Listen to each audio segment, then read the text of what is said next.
बिस्मिल्लाहिर्रहमानिर्रहीम। अस्सलाम वालेकुम डियर स्टूडेंट्स, आज हम CS 508 मॉडर्न प्रोग्रामिंग लैंग्वेजेस की फ़र्स्ट असाइनमेंट सॉल्व करने जा रहे हैं। इस वीडियो में मैं आपको बताऊंगा कि आपने ये असाइनमेंट कैसे सॉल्व करनी है, इसको सबमिट कैसे करवाना है और इसका जो कोड मैं आपको दूंगा उसमें आप चेंजेस कहाँ कहाँ पे और कैसे कैसे कर सकते हैं। मैं कंप्लीट कोड आपको एक्सप्लेन भी करूँगा, उसको रन करके भी दिखाऊँगा और इसमें आपने अपना स्टूडेंट आईडी भी यूज़ करना है, वो भी मैं आपको गाइड करूँगा कि कहाँ पे आपने अपना स्टूडेंट आईडी इंटर करना है। और उसके अलावा जो इसमें चेंजेस पॉसिबल हैं वो भी आपको बताऊँगा ताकि कॉपी केस का इशू ना बन सके। तो इन तमाम चीज़ों के लिए आपको इस वीडियो को एंड तक देखना होगा ताकि आपको इसके मुकम्मल समझ आ सके और आप इसके अकॉर्डिंग अपनी असाइनमेंट बना सकें। तो चलिए वीडियो स्टार्ट करते हैं। वीडियो स्टार्ट करने से पहले अगर आपने मेरा चैनल सब्सक्राइब नहीं किया तो इसको सब्सक्राइब कर लें ताकि इस तरह की इन्फॉर्मेटिव वीडियोस आप तक पहुंच सकें और आप अपनी असाइनमेंट सॉल्व कर सकें। तो सबसे पहले तो हम इंस्ट्रक्शंस देख लेते हैं जो आपके असाइनमेंट सबमिट करने के लिए इंस्ट्रक्शंस दी गई हैं। सबसे पहली इंस्ट्रक्शन जो है वो ये है कि ड्यू डेट के बाद आपकी असाइनमेंट सबमिट नहीं होगी, वो एक्सेप्ट नहीं की जाएगी, मार्क्स नहीं मिलेंगे। सेकंड ऑप्शन ये है कि आप की जो असाइनमेंट है अगर वो फ़ाइल करप्ट होगी या ओपन नहीं होगी तब भी आपको मार्क्स नहीं मिलेंगे। इसके लिए आपने ये करना है कि जब भी अपनी असाइनमेंट सबमिट करें तो उसको उसी वक्त डाउनलोड करके चेक कर लें कि एक तो ये कंफर्म करें कि फ़ाइल आपकी करेक्ट सबमिट हुई है, कोई रॉन्ग फाइल अपलोड ना हो गई हो, और दूसरा ये कि जिस फॉर्मेट में आपने फ़ाइल सबमिट करवाई थी उसमें ओपन हो रही है, करप्ट तो नहीं है, कोई इसमें फ़ाइल में इशू ना हो। थर्ड ये है कि आपकी असाइनमेंट अगर कॉपी होती है तो तब भी मार्क्स नहीं मिलेंगे। तो इस हवाले से मैं आपको असाइनमेंट में गाइड करूँगा आप कहाँ कहाँ पे कैसे कैसे चेंजेस कर सकते हैं इसमें ताकि आपकी असाइनमेंट में कॉपी केस का इशू ना हो। और नेक्स्ट ये इंस्ट्रक्शन है कि आपने अपना स्टूडेंट आईडी लाजमी मेंशन करना है और इसमें ये ना हो कि आप अपना आईडी ना मेंशन करें, किसी और स्टूडेंट का आईडी वहाँ पे अगर लिखा हुआ होगा तो आपको तब भी मार्क्स नहीं मिलेंगे। और लास्ट वन ये बताया गया है कि आपकी फ़ाइल जो सबमिट होगी किस फॉर्मेट में होनी है, उसके लिए विनरार आपने फ़ाइल को कंप्रेस करके विनरार फाइल को सबमिट करना है। तो सबमिशन डिटेल यहाँ पे दी गई है, उसमें आपको दो चीज़ें रिक्वायर्ड हैं। एक तो आपको कोड सबमिट करना है, कोड की फ़ाइल होगी। सेकंड, आपने जब उस कोड को रन करना है, रन करते हुए इसकी वर्किंग या एग्जीक्यूशन को रिकॉर्ड करके वो आपने एक गिफ फाइल क्रिएट करनी है। उन दोनों फाइल्स को फिर आपने कंप्रेस करके सबमिट करवाना है। तो इसमें जो है वो आपका स्टूडेंट आईडी लिखा होना चाहिए जो आपने फ़ाइल सबमिट करनी है। अब चलते हैं असाइनमेंट की तरफ। असाइनमेंट में हमारे पास जो क्वेश्चन है, प्रॉब्लम स्टेटमेंट दी गई है, वो हमने एक कंसोल प्रोग्राम लिखना है, कंसोल बेस्ड प्रोग्राम लिखना है और लैंग्वेज हमने यूज़ करनी है स्नोबॉल 4। और इस हवाले से हमारे पास प्रोग्राम की जो इंस्ट्रक्शंस हैं वो हम देख लेते हैं। इंस्ट्रक्शंस में ये दिया गया है कि आपने एक नेस्टेड लूप बनाना है और उसमें आपने अपना आईडी स्टूडेंट आईडी यूज़ करना है। स्टूडेंट आईडी कैसे यूज़ करेंगे वो नीचे बताया गया है कि last 4 digits of your ID will be used in both loops. ठीक है, नेस्टेड लूप है मतलब कि एक आउटर लूप होगा एक इनर लूप होगा, उन दोनों में आपने अपना आईडी यूज़ करना है। किस तरह आईडी यूज़ किया जाएगा? For example, if your ID is BC120401122 then outer loop will execute 11 times. ठीक है, जो आपका आउटर लूप होगा वो 11 टाइम्स रन करेगा और जो इनर लूप होगा वो 22 टाइम्स रन करेगा। इसका मतलब यह है कि आपके आईडी के last 2 digit as a inner loop की जो एग्जीक्यूशन टाइम होगा, कितनी बार उसने एग्जीक्यूट करना है, और जो उससे पहले वाले 2 डिजिट्स हैं वो आउटर लूप की आइट्रेशन को मेंशन करेंगे कि वो कितनी बार आइट्रेट करेगा, कितनी बार उसने रिपीट करना है। नेक्स्ट इंस्ट्रक्शन ये है कि आपने सबसे पहले टॉप पे कंसोल स्क्रीन के ऊपर अपना स्टूडेंट आईडी जो है वो प्रिंट करवाना है, कंप्लीट आईडी। ये तो लास्ट 4 डिजिट तो हमने लूप को आइट्रेट करने के लिए यूज़ करने हैं। कंप्लीट आईडी आपका एप्लीकेशन के ऊपर जो है वो प्रिंट होना चाहिए। नेक्स्ट इंस्ट्रक्शन ये है कि then inside both loops print number of times the loop has executed. तो इसमें जो लूप हमने बनाना है उस लूप के अंदर सिर्फ हमने एक स्टेटमेंट प्रिंट करवानी है कि वो लूप कितनी बार एग्जीक्यूट हो चुका है। यहाँ पे हमारे पास ऑप्शन ये है कि हम दोनों लूप्स के लिए अलग अलग प्रिंट करवाएं, आउटर लूप कितनी बार एग्जीक्यूट हो चुका है और इनर लूप कितनी बार एग्जीक्यूट हो चुका है। तो हम कोड इसी के अकॉर्डिंग करेंगे, जो हमारी अंडरस्टैंडिंग है इस सेंटेंस के अकॉर्डिंग, कि हम दोनों लूप के एग्जीक्यूशन को काउंट करते हुए शो करवाएंगे कि कौन सा लूप कितनी बार एग्जीक्यूट हो चुका है। नेक्स्ट ऑप्शन यह है कि you can hard code your ID in your code or take input from user. हमने जो आईडी यूज़ करनी है यहाँ पे उसके लास्ट 4 डिजिट या हमने ये उसको प्रिंट करवाना है, उसके लिए ऑप्शन ये है कि वो आप कोड के अंदर भी लिख सकते हैं, दूसरा यूज़र से भी इनपुट करवा सकते हैं। तो हम कोड को ईजी रखने के लिए अपना आईडी जो है वो यूज़र से इनपुट नहीं करवाएंगे, कोड के अंदर ही लिख देंगे ताकि कोड आपका ज़्यादा टफ ना हो। जी, ये कंप्लीट असाइनमेंट थी। अब हमने इस प्रॉब्लम स्टेटमेंट के अगेंस्ट हमने अपना कोड लिखना है और लिखने के बाद हमने कंपाइल करके उसको रन करना है। जहाँ पे कंपाइलेशन से रिलेटेड इंस्ट्रक्शन दी गई है कि हमने स्नोबॉल 4 कंपाइलर यूज़ करना है। If you are using 64 bit operating system then snowball 4 compiler will not work directly. ठीक है, तो ये एक इशू है हमारे लिए कि अगर 64 बिट विंडो है आपके पास तो उसमें जो कंपाइलर होगा वो डायरेक्टली वर्क नहीं करेगा, हमें डॉस बॉक्स यूज़ करना पड़ेगा उसके लिए। उसमें हमारे पास एरर ये आएगा कि हमारा जो कोड है वो डायरेक्टली रन नहीं होगा स्नोबॉल कंपाइलर पे, तो हमें उसके लिए डॉस बॉक्स को यूज़ करना पड़ेगा। डॉस बॉक्स को यूज़ करते हुए हम अपना कोड कंपाइल एंड रन करेंगे। और नीचे एक इंस्ट्रक्शन और दी गई है कि आपने ऑनलाइन कंपाइलर को यूज़ नहीं करना। हालांकि ये इतना कोई इशू नहीं है, लेकिन इंस्ट्रक्टर की तरफ से इसको मना किया गया है। तो चलिए हम कोड को देखते हैं और कोड को फिर हम एक्सप्लेन भी करेंगे और समझेंगे भी, और उसमें मैं बताऊंगा आपने कहाँ कहाँ पे चेंजेस करनी है कोड में। तो ये हमारे पास कोड की फ़ाइल मौजूद है, इसको हम नोटपैड में ओपन कर लेते हैं। जी, सबसे पहले हमने स्टूडेंट आईडी प्रिंट करवाना था, तो उसके लिए हमने आउट स्टेटमेंट यूज़ की है, आउटपुट। ठीक है, इक्वल का साइन और ये सिंगल कोट्स के अंदर हमने अपनी वो लाइन या एक सेंटेंस प्रिंट करवा दिया है कि student ID is equal to जो भी आपने लिखना है। ये सेंटेंस आप अपनी मर्ज़ी से इसको चेंज कर सकते हैं, जो भी आपने इन दोनों कॉमास के अंदर आपने लिखना है ये एज इट इज़ प्रिंट हो जाएगा। आप कोई सेंटेंस ऐड कर लें प्रॉपर के my student ID is equal to जो भी आप लिखते हैं, या आप जस्ट स्टूडेंट आईडी लिख दें। ये आप यहाँ से इतना कोड जो है ये आप रिमूव कर दें, जो आप लिखना चाहते हैं, ताकि थोड़ा सा कोड डिफरेंट हो जाए। उसके बाद हमने एक वेरिएबल डिक्लेयर किया है, उसको वैल्यू हमने 1 असाइन की है। ये हमारा फर्स्ट वेरिएबल है। ये लूप जो हमारा आउटर लूप होगा उसकी आइट्रेशन को कंट्रोल करने के लिए है, वो कितनी बार आइट्रेट हो रहा है। नेक्स्ट हमने ये एक लेबल लगाया है। यहाँ मैं बताता चलूँ कि इस लैंग्वेज के अंदर लूप का कोई भी जो है कमांड या उसका कोई फंक्शन मौजूद नहीं है। ये हमें खुद यहाँ पे लूप की वर्किंग या लॉजिक बनानी पड़ेगी। हम उसके लिए यूज़ करेंगे एक स्टेटमेंट, एक फंक्शन।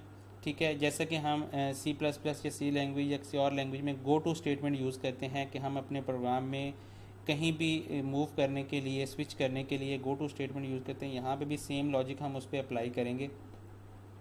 ये हमारे पास बेसिकली एक लेबल है उसी तरह जहाँ पे हम मूव करना चाहेंगे। तो नेक्स्ट फिर हमने आउटपुट स्टेटमेंट दी है कि आउटर लूप रन्स। आगे हमने वो वैल्यू प्रिंट करवा दी है, क्योंकि फर्स्ट टाइम जब ये रन होगा इसकी वैल्यू 1 होगी, तो ये outer loop run 1 first time run हो गया। फिर हमने उस लूप की वैल्यू को इंक्रीमेंट कर देना है, उसमें 1 ऐड कर रहे हैं। देन फिर हम एक और लूप नहीं वेरिएबल, नेक्स्ट हम एक और वेरिएबल डिक्लेयर कर रहे हैं इनर लूप की आइट्रेशन को कंट्रोल करने के लिए, उसको भी 1 से इनिशियलाइज़ किया है। उसके बाद हमने ये फंक्शन यूज़ करना है लेस देन और इक्वल टू, LE ये फंक्शन है। लेस देन और इक्वल टू इसके 2 पैरामीटर हैं। फर्स्ट पैरामीटर सेकंड पैरामीटर से कंपेयर होगा, अगर ये दोनों इक्वल होते हैं तो सक्सेस रिटर्न करेगा, और ये हमारा वो S है सक्सेस। तो जो लेबल हम यहाँ पे मेंशन करेंगे आपका कोड वहाँ पे मूव कर जाएगा एग्जीक्यूशन। ठीक है, और दूसरा हमारे पास इसी तरह F होता है, अगर फेल होता है तो देन फिर वो जो हम लेबल यहाँ पे देंगे वहाँ पे वो मूव कर जाएगा। तो यहाँ पे हमने क्या किया है कि ये जो आउटर लूप है इसकी वैल्यू को 23 से कंपेयर कर रहे हैं। क्यों? क्योंकि मेरा लास्ट 4 डिजिट 2315 है, तो आउटर लूप के लिए ये 2 ID हमने यूज़ करने हैं, 2 डिजिट।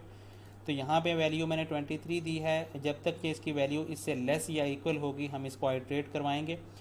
हम outer loop first time run हुआ, फिर हम इनर लूप में चले गए। इनर लूप में जाते ही हमने फिर फर्स्ट स्टेटमेंट प्रिंट करवाई कि उसकी एग्जीक्यूशन कितनी बार हो चुकी है, वो हम स्टेटमेंट प्रिंट करवा रहे हैं।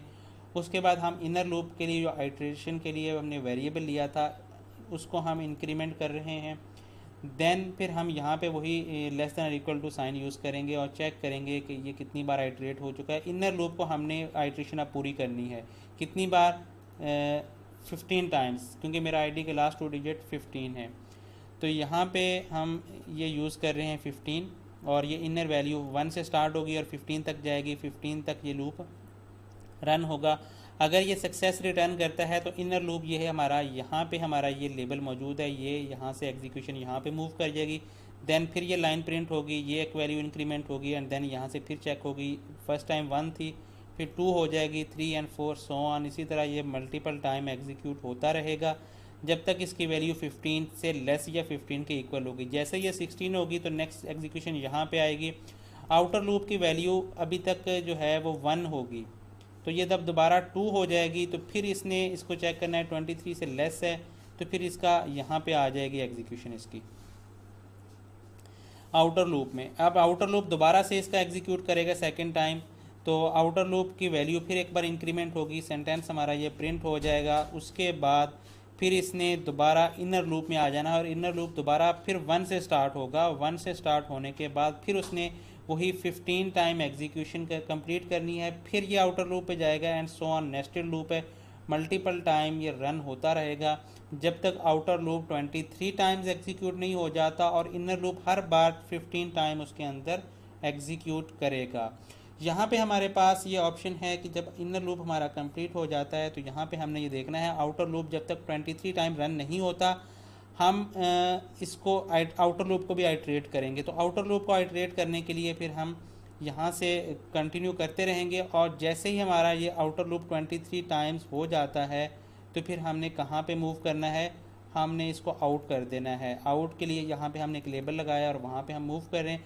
यहाँ पे हम इसको डायरेक्टली ये जो एंड लेबल है वहाँ पे भी मूव कर सकते हैं। ये मैं अब आपको चेंजेस के हवाले से बताऊँगा कि आप प्रोग्राम में कहाँ कहाँ चेंज कर सकते हैं।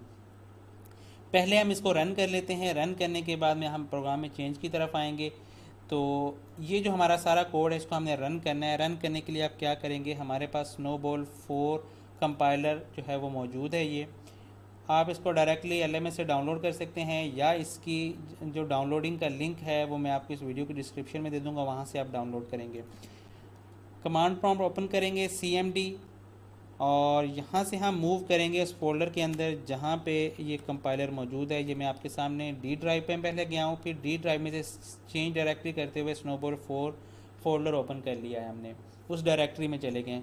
अब ये हम कमांड प्रॉम्प्ट यूज़ कर रहे हैं, या डायरेक्टली कब ये एग्जीक्यूट करेगा, कंपाइल एंड रन करेगा, जब आपकी विंडोज़ 64 बिट की बजाय 32 बिट होगी। मेरे पास विंडोज़ 64 बिट है, यहाँ पे ये एरर दे देगा, लेकिन मैं आपको रन करके दिखा देता हूँ। स्नोबॉल 4 आपने लिखना है, उसके बाद आपने फ़ाइल का नेम लिखना है CS508 एंड देन /Q, ये इंटर करेंगे। इसके बाद आपकी एग्जीक्यूशन स्टार्ट हो जाएगी और आपका प्रोग्राम रन होकर आउटपुट आ जाएगा सक्सेसफुली। लेकिन मेरे पास विंडोज 64 बिट है तो यहाँ पे ये वर्क नहीं करेगा। जैसे कि ये देखें 64 बिट वर्जन का वो कंपैटिबिलिटी का इशू दे रहा है, तो हम इसको ओके करके क्लोज़ कर देते हैं। जिनके पास 32 बिट विंडो है उनका यहाँ पे कंपाइलेशन होने के बाद प्रोग्राम कंप्लीट हो जाएगा। जिनके पास 64 बिट विंडो है मैं उनके लिए बताता हूँ हमने क्या करना है। डॉस बॉक्स डाउनलोड कर लेना है, इसका लिंक भी मैं आपको प्रोवाइड कर दूँगा और आपने डॉस बॉक्स को ओपन करना है। इसके अंदर फर्स्ट स्टेप हमारा ये होगा कि हम इस फोल्डर को जिसके अंदर हमारा कोड मौजूद है और ये कंपाइलर मौजूद है, इसको आपने C ड्राइव के साथ माउंट करना है। हम यहाँ पे स्टेटमेंट यूज़ करेंगे माउंट C और ड्राइव D के अंदर हमारा फोल्डर है स्नोबॉल 4। इसको हमने माउंट कर लिया, सक्सेसफुली माउंट हो चुका है। अब हम यहाँ पे C ड्राइव में मूव करेंगे और यहाँ पे फिर हम क्या करेंगे, वही कमांड देंगे स्नोबॉल 4 और फाइल का नेम 508 और /Q यहाँ पे इंटर करेंगे। अब हमारा प्रोग्राम ये 64 बिट विंडो के लिए रन हो जाएगा। ये देखें प्रोग्राम आपका सक्सेसफुली रन हुआ, लूप आइट्रेट हुआ और ये सक्सेसफुली रन हो गया। लेकिन इसके साथ एक इशू है डॉस बॉक्स का, ये इसमें स्क्रॉल अप का ऑप्शन नहीं होता। हम इसको स्क्रॉल अप नहीं कर सकते, हमारा जो आउटपुट ऊपर है वो वहीं पर रह गया है, हम उसको नहीं देख सकते। अब इंस्ट्रक्टर की तरफ से आपको मना किया गया है कि ऑनलाइन कंपाइलर ना यूज़ करें और साथ ही उसने कहा है कि आपने अपना आईडी भी शो करवाना है। तो यहाँ पे फिर पॉसिबल नहीं आईडी शो करवाना, आईडी आपका ऊपर रह चुका है।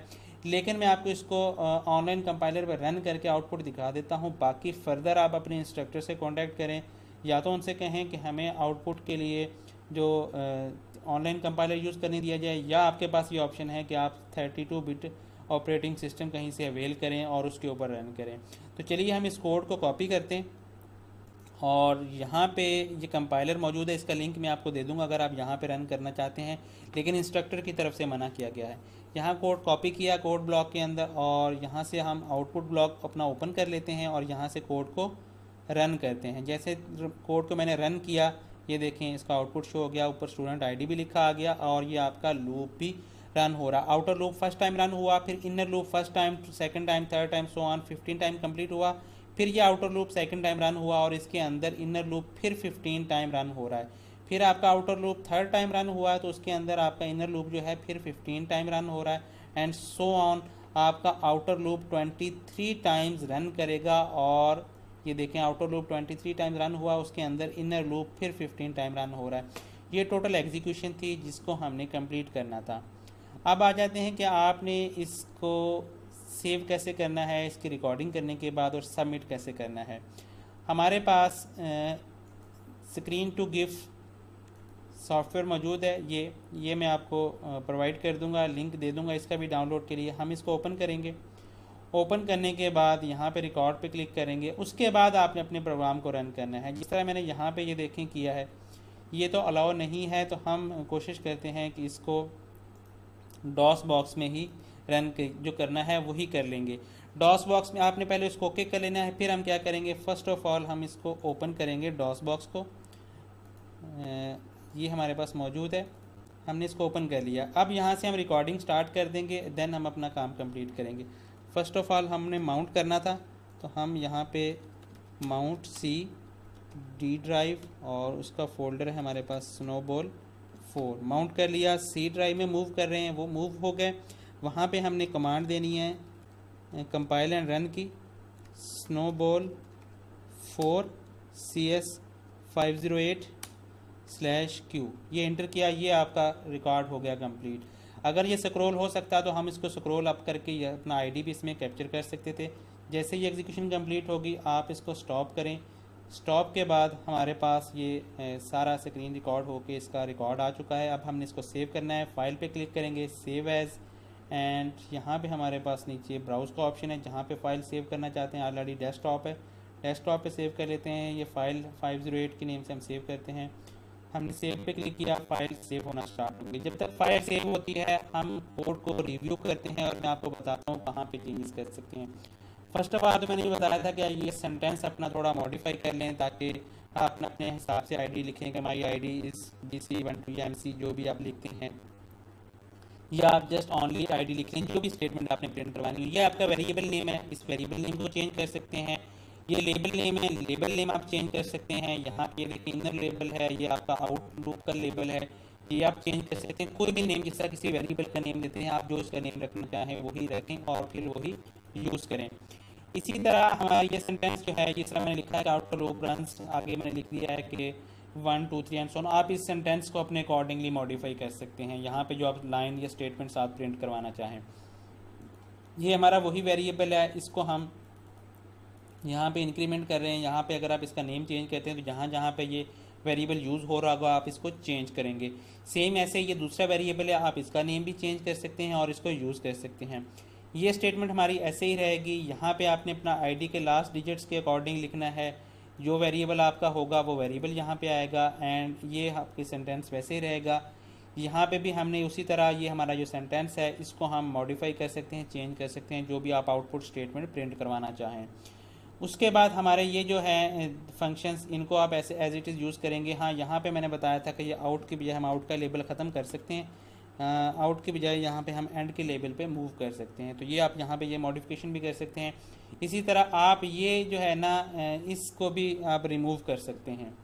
ये जो हमारा कोड था बेसिकली हम इसके सक्सेस होने पे इस तरफ मूव कर रहे थे। अगर ये हम इसकी तरफ मूव नहीं करते तो तब भी एग्जीक्यूशन आपकी फॉरवर्ड ही होनी है, वो भी इस पर आ सकती है। तो मैं इसको भी रिमूव कर देता हूँ। आप जब सारा कोड जो है ना इसको कॉपी करेंगे तो आपको समझ आ जाएगी कहाँ कहाँ पे चेंजेस किए हैं मैंने। अब इस कोड को मैं आपके सामने रन करके दिखा देता हूँ। जो एक तो चीज़ें मैंने लाइन कट की हैं ताकि आपको इसके आउटपुट के बारे में डाउट ना हो कि आउटपुट चेंज नहीं होगा इसमें हमारा। जी, मैं इसको रन करता हूँ। ये देखें उसका आउटपुट आ रहा है। सेम उसी तरह हमारा जो कोड है वो एग्जीक्यूट हो रहा है, रन हो रहा है।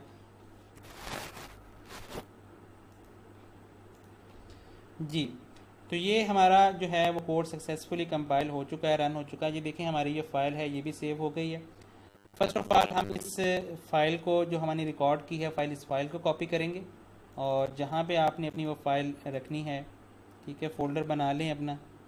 0904022315। मैं अपने आईडी के अगेंस्ट एक फ़ोल्डर बना लिया है।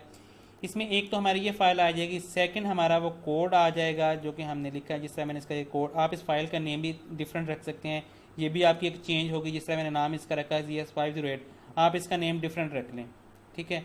तो ये भी थोड़ा कोड आपका डिफरेंट हो सकता है जी।